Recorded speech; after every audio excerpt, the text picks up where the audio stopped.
शादी को अभी 2 महीने भी नहीं हुए थे और भातों की मेहंदी भी नहीं सूखी थी कि आज उसकी लाश जो है घर आ रही है। नाम था विजय कुमार और काम क्या था? काम आम जनता से जुड़े हुए, यानी एक बैंक कर्मचारी था, बैंक मैनेजर था। पोस्टिंग थी कश्मीर में। तो दोस्तों, यह कहानी जो है वो आज कश्मीर में जो निरंतर हत्याएं हो रही है और यह वो दशक यानी याद दिला रहा है 1990 के उस दशक की, जब यानी कश्मीर में बहुत से लोगों की हत्याएं हो गई थी। और आज वापस उसी मोड़ पे यानी कश्मीर खड़ा है। आखिर क्यों खड़ा है, यह सोचने वाली बात होगी। तो दोस्तों नमस्कार, मैं हूं राजकुमार स्वामी और आज कश्मीर के इसी मुद्दे पर मैं कुछ कश्मीरियों को लिए बोलना चाहूँगा और कुछ सरकार को भी पैगाम देना चाहूँगा। तो सबसे पहले तो मैं मेरे जो कश्मीरी भाई हैं उनको एक पैगाम देना चाहता हूँ कि आप जो हैं इस हिंसा के रास्ते से यानी दूर चले जाएं। आज अगर विजय कुमार की लाश उठी है तो सुरक्षा कर्मियों के हाथों उनकी भी लाशें उठेगी जिन्होंने विजय कुमार को मारा है। तो सोचिए, 2 घरों में यानी जनाजे उठेंगे, 2 घरों से अगर अर्थियां उठेंगी तो क्यों उठेंगी? कारण गंभीर है, क्योंकि छोटी सी ना समझी है। विजय कुमार ना तो यानी आर्मी में था, विजय कुमार ना ही किसी का बुरा कोई काम कर रहा था। वह अपनी ज़िंदगी जी रहा था, अपने बच्चों के साथ में वह यानी खुश था एकदम। 2 महीने पहले उसकी शादी होती है। उसने ऐसा कौन सा गुनाह किया था कि आज उसकी गोली मारकर हत्या कर दी गई? और वो वीडियो देखकर तो यानी हैरान रह गए कि यानी कोई ऐसे कैसे यानी घुस करके गोली मार सकता है। अब दूसरी बात की यानी चलो विजय कुमार को मार दिया आपने, बहुत ही घिनौना करते किया, लेकिन सबसे बड़ी बात यह है कि उसको मारा क्यों? वो किसका दुश्मन था? उसने यानी ऐसा क्या करते किया था कि जिसके लिए उसका कत्ल कर दिया जाता है? कौन था मारने वाला? पहली बात तो यह होगी कि वो शायद विजय कुमार को जानता भी नहीं था। उसको सिर्फ इसी बात के लिए टारगेट करके मारना कि यह हिंदू है और इसको कश्मीर से बाहर निकालना है। इससे यानी दूसरे लोग डर जाएंगे। तो दोस्तों, मैं मेरे कश्मीरी लोगों से, मैं 1 साल तक मैं भी कश्मीर में रहा हूँ, तो लेकिन मैं एक बात आपको बताना चाहता हूँ कि ये नफ़रत जो है ना, वो किसी भी काम की नहीं है। अब कल सुरक्षाकर्मी उसको भी ठोक देंगे जिसने यानी विजय कुमार को मारा था। क्या होगा? उसकी भी माँ होगी। विजय कुमार की पत्नी और माँ तो रो रही है, लेकिन जो मार के गया ना उसकी भी माँ रोएगी। क्यों रोएगी? क्योंकि उसकी एक छोटी सी नादानी के कारण, छोटी सी गलती के कारण। फिर ये कह देंगे कि चलो यार, कश्मीर के अंदर यानी आर्मी ने उसको मार दिया। तो ऐसे लोगों को मारेंगे नहीं तो क्या करेंगे? कुछ सरकारों का भी दोष है। सरकारों का दोष यह है कि अभी पिछले दिनों एक फिल्म आई थी, द कश्मीर फाइल्स। उस फिल्म का इतना बड़ा प्रचार प्रसार किया गया जैसे सभी मुद्दों का हल इसी फिल्म से होगा।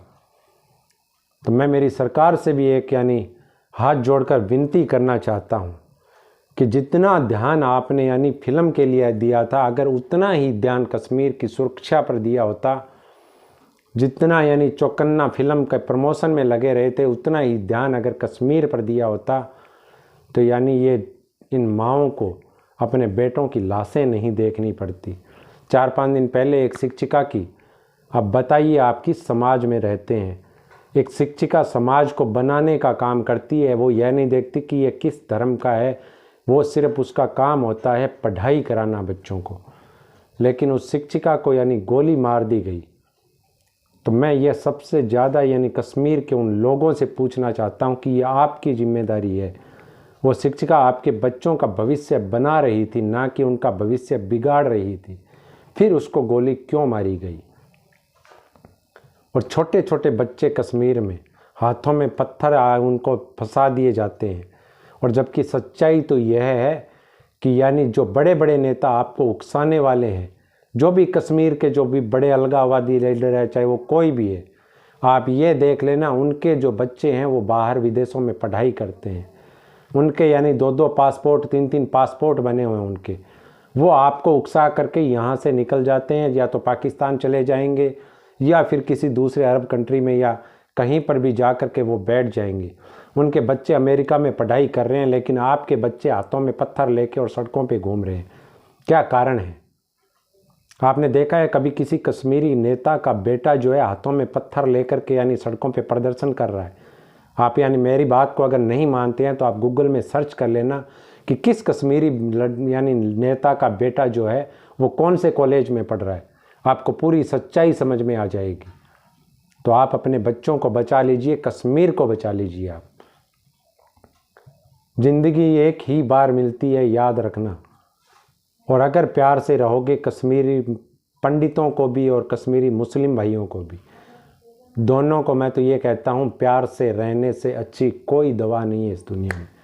आप प्यार से रहिए ना, क्यों एक दूसरे की जान पे, यानी पंडित है तो क्या हुआ, मुस्लिम है तो क्या हुआ, आखिर है तो इंसान ना।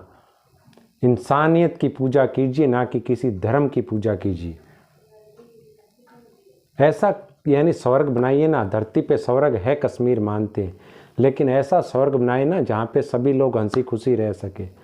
बाहर से आते हैं 4 लफंगे पाकिस्तान से चल करके और वो उकसा देते हैं और आप मान जाते हैं, उकसावे में आ जाते हैं। इसका मतलब आपने यानी अच्छी शिक्षा नहीं ली है। ऐसा कश्मीर नहीं है। जो असली कश्मीर है उसको सामने पेश कीजिए। अगर किसी को कोई समस्या है, सरकार से समस्या है, प्रशासन से कोई समस्या है, तो हर समस्या का समाधान है। आपके पास कोर्ट है, कचहरी है। आज मैं राजस्थान का रहता हूँ, तो मेरे पास अगर कोई समस्या है तो ये ज़रूरी नहीं है हर इंसान की समस्या है। तो यह ज़रूरी नहीं है कि मैं यानी आतंकवाद का सहारा लूँगा या हिंसा का सहारा लूँगा। बहुत से रास्ते हैं, बहुत से रास्ते हैं आप जिनसे यानी आप उनका सहारा ले सकते हैं। हाथों में अपने बच्चों को पत्थर उठा करके देना ये कहीं का भी न्याय नहीं है। ये उन बच्चों की जो है वो ज़िंदगी आप बिगाड़ेंगे। और उन कश्मीरी अलगाववादी नेताओं से भी कहना चाहता हूँ, कश्मीर को कश्मीर ही बने रहने दो, इनके हाथों में पत्थर मत दो। आप इनको अपना बच्चा समझिए कि जब आपके बच्चे विदेश में पढ़ाई कर सकते हैं तो ये क्यों नहीं। कितने लोगों की हत्या हुई है, कम से कम अब तो बंद होना जाना चाहिए इस चीज़ को। तो दोस्तों यही मेरा निवेदन है कश्मीरी भाइयों से कि शांति से रहें, अमन चैन के साथ रहें। जय हिंद, जय भारत।